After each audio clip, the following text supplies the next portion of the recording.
So a bunch of really smart people called scientists signed a pledge to block the creation of lethal autonomous weapons, meaning killer robots. I guess they finally saw Terminator. But before we hail this unity against killer machines, consider this. It's too late. We already have killer robots. They're called drones. And if you don't get there first and make the best, most lethal ones, someone else will. See nukes. Bottom line, the country who masters new weapons first runs the Earth and, of course, the universe. It better be us, not China. Besides, no one wants autonomous weapons acting on their own anyway. It's a myth. Consider the modern drone, a more effective weapon in that it can pick off the bad guy and spare the innocent people. It works because dozens of humans are involved operating that drone. It creates jobs. And if a drone can tell the difference between an ISIS meeting and a wedding, then banning them is wrong and evil. Elon Musk signed this pledge against killer weapons, but he also makes driverless cars, which can be killer weapons when they screw up. But even if a driverless car screws up, it will screw up less than one driven by a mistake-prone, distracted human. 1.3 million people die in car crashes a year. Driverless cars, as scary as they sound, will make fatal car crashes as uncommon as airline disasters. The bottom line, you can't prevent technology from leaving the barn until it's already galloped out, and then you have to own it. Centuries ago, the Pope tried to ban crossbows. How did that work out? All right, I'm going to go, as always, go to the person who I know agrees with me. Jesse? Yes. I love robots because they don't have the human flaws of distraction and exhaustion, which will help them make better decisions in war as they do in traffic.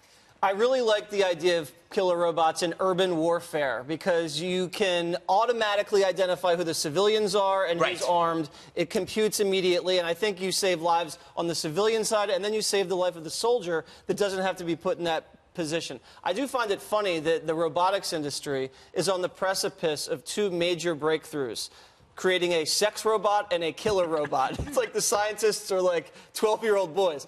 But I also like the idea of putting robots, not killer robots, but robots on the border. Because then you can detain the illegals crossing until Border Patrol gets there. And then the Democrats can't accuse the robots of being racist because they're robots. You know what they'll want? There's a point.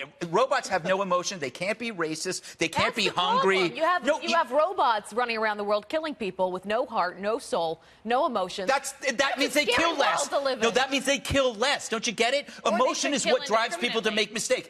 Massacres are caused by emotion. People that go off. Robots will not commit massacres. I don't know that for a fact. They lack emotion. They lack empathy. They have empathy is overrated. They have underdeveloped emotions. Yeah, I don't know about those studies.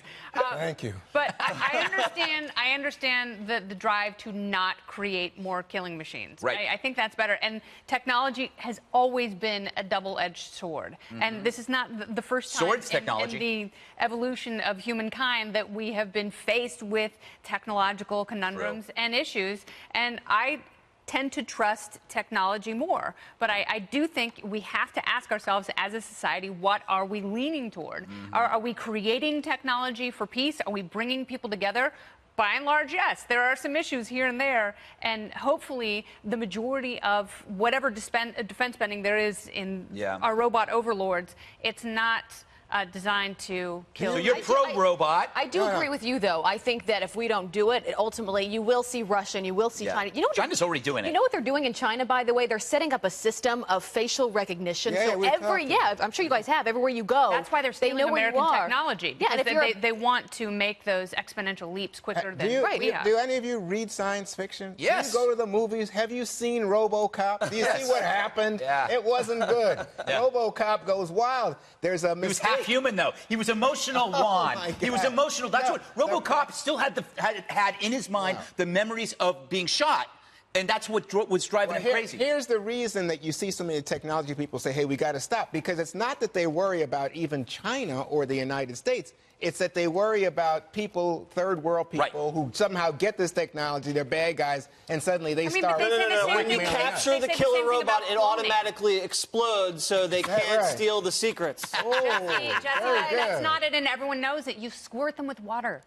Or unplug them. Is that how that works? You unplug them. That's that simple. By the way, to your point, you got to play offense to play defense. So you know they're going to get them anyway, so you get the better ones and you win. Did you watch Westworld? Overrated. The movie from 1972, fantastic. TV show. But I'm going, but you asked about Westworld. And I have an opinion on Westworld. The first season, excellent. Second season, convoluted, confusing. All right, Whoopi. One. I'm out of here.